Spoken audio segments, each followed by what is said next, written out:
Welcome to my kitchen, the commodity kitchen, where cooking is life and life is cooking. I'm a chef, you're a chef, we're all chefs, but we can work together. Now, I'd like to just make it clear, what I'm about to say is not financial advice.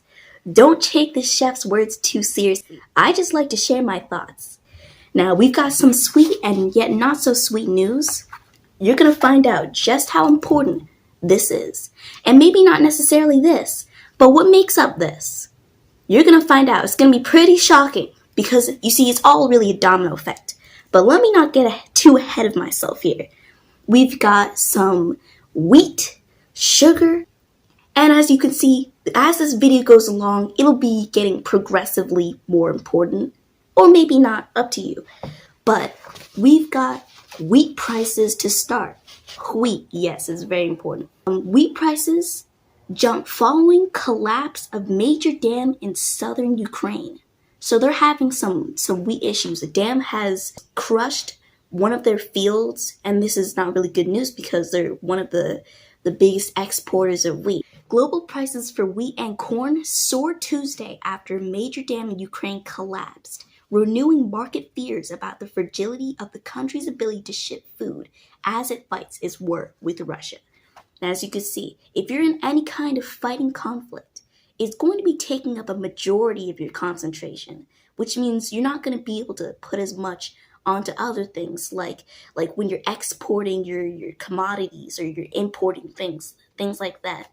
And wheat is very important and essential. Wheat makes up a lot of the stuff that people in the US eat, or even in other countries. Wheat's one of the main building things, like the main foundations.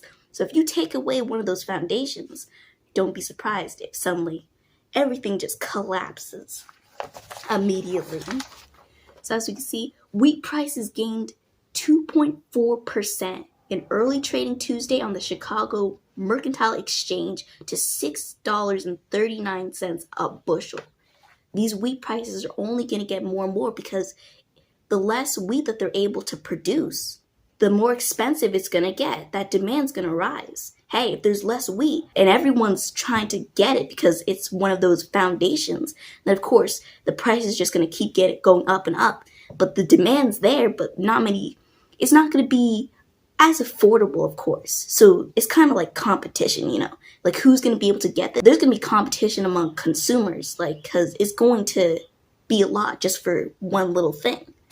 I don't know about you, but when it comes to being a chef, that kind of thing matters a lot.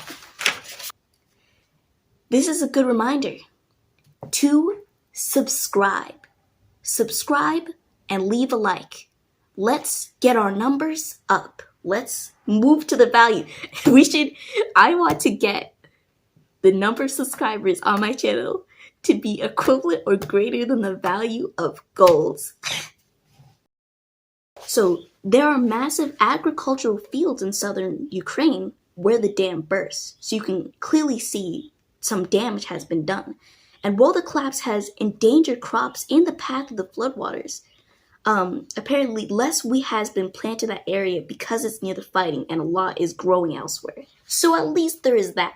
But still, the damage is done. Even a little bit of damage to a commodity that's so essential, that's one of those basic foundations, is still going to do its damage. And people are going to notice it. Prices have already been going up, and something tells me they might continue to go up. You never really know. Especially because they're saying that Ukrainian production will continue to be severely impaired because of the war. Wars kind of have this domino effect. It's not just going to affect the two or more who are engaged in that. You're going to find there's going to be a domino rippling effect. And that's exactly what people are noticing, especially because these countries that are, major in what they export out to others. I feel like I was going to continue going on with that, but I feel like I'm going to end my thoughts right there. Supply of grain Ukraine is able to export is 40% lower than it was 2 years ago. For obvious reasons, right? There's a big conflict going on, so there's not going to be as much time or care being put into exporting. There's a lot of things going on in the world, especially climate. Climate's a big factor. And these things will just, I mean, there's nothing that can be done about it, but these things will just happen. Things break down over time, so with the dam destroying some, not all, but some, it's still gonna have big effects. And maybe even those effects will be able to be seen into the future, like just how big trouble it's gonna cause. All right, so I believe that is that for that article. All right, next article. Wheat complex mixed as dollar weakens. A weaker dollar lent support to grains on Thursday. So as you can see, when we know with the domination of dollar, when it weakens, everything else goes up. So, I mean, at least there's that. But there's, against like global political tension that's going on in the world. There's so many things that are going on weather-wise, climate-wise, that are affecting things. I mean, I think that for oranges, that there was something going on, but don't quote me on that. It's been a bit. So, now, here we go. Remember this? This is actually more important than you think. It's what makes this up. What makes this delicious-looking candy cane up that I want to eat right now? Sugar. Sugar is so important, it's not even funny. Listen, you like candy or other foods, desserts, there's gonna be sugar. There's sugar in almost everything, actually. So this is really important. This will have a dominating effect, whether you may like it or not, especially on chefs. Sugar prices are rising worldwide as weather damages crops in Asia. That means there's going to be less sugar. What does less sugar mean? More demand. Will people be able to get that, though? Because that demand is going to be so high and because the prices are going to be so high as well. Skyrocketing sugar prices left a certain individual with a few choices because sugar is needed to make bread. And so for them, they're trying to just struggle to stay afloat while enduring those higher costs for sugar. And for even, they said, fuel and flour. Sugar worldwide is trading at the highest prices since 2011, which is mainly due to lower global supplies and unusually dry weather damaging harvests in India and Thailand, the world's second and third largest exporters. So you can tell these are the second and third largest exporters, and they're not getting the best situation for making their sugar. It's going to have an obvious effect. Worldwide, across the board, everyone's going to be affected by this. Everyone, including you and me, of course. Because who doesn't love sugar? Sugar's important. It's sweet. It's delicious. It causes diabetes, but you can only live once. One of the things negatively affecting the sugar is what they call the naturally occurring climate phenomenon, El Nino, the war in Ukraine, and weaker currencies.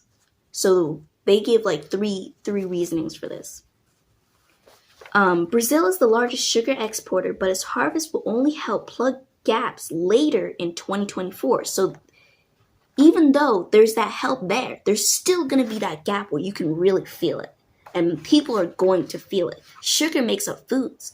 And there are foods that need sugar in order to taste good. Like they need that. Like I said before, the foundations are the most important part, whether people realize it or not. If you take away that foundation, don't be surprised when the whole building falls down. So without that sugar, you're going to find literally a domino effect affecting everything else. So don't be surprised if you find that less things are going to be available, also because there's less sugar available. Make sense? Maybe I should rephrase that a different way. You see, because sugar is used to make like cakes, for example, don't be surprised if there's less cakes available because there's less sugar available, because you're not going to be able to have that. And so prices go up and people just can't really afford to just spend willy-nilly anymore. Nigeria, for instance, buys 98% of its raw sugar from other countries. Now imagine that. Imagine you desperately need resources from other individuals. Like Billy Bob Jr. He's your neighbor, right? And you're coming over to Billy Bob and you're like, hey, I need this sugar really badly. Could you lend me some? And Billy Bob's like, oh, I'm sorry. Weather hasn't been so good. There's been a lot of geopolitical tensions in the area. And due to all these factors, we don't have as much sugar. So I can give you this. It's going to cost a lot more. And then you're like, there's not as much sugar. And like, imagine if there was like zero sugar, right? There's like, Billy Bob has nothing, absolutely nothing, for one reason or another. Horrible neighbor, but okay, he's helpful every now and then. If he has zero, you have zero because you need things from him. So because he has nothing, you have nothing. That's not a good situation you want to be in. But unfortunately, that's just the world. That's just how it is. Some people just like it depends on areas too, but if you're not able to just have that, then that's not going to be good for you. And so all the citizens in that country, they're not going to be able to have sugar because they're not going to be like, that country's not going to be able to get sugar because other countries aren't. Again, what you're going to notice here, a lot of domino effects, nothing good. Domino effects, ripples. And so what we really want to hope for is that those main sources that are giving those commodities and whatnot aren't going to die out, because with their death brings more death. And situations are going to only get worse if that happens. Bad weather and all of that. There's like a whole lot of things. India's sugar production is likely to decline by 8% this year. The more it goes down, the worse it gets, the higher the prices. And who can afford some things? Like, if it gets so rare where it's like barely even there, you can't really afford that. If the price is going super high, it will just cost so much just to get even a little bit of sugar, then there's kind of no point, you know? Like, you couldn't get it if you wanted to, because you have to put in your money to more important things. And that's mostly the sugar news, the sugar and wheat news. Let's go on to some of the more interesting news that we have for copper and gold.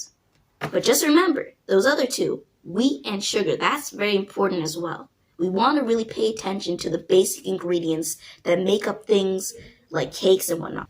Today's exotic food of the day, dessert or food, could be either one, is pavlova, a meringue topped with some whipped cream and fruit. Delicious.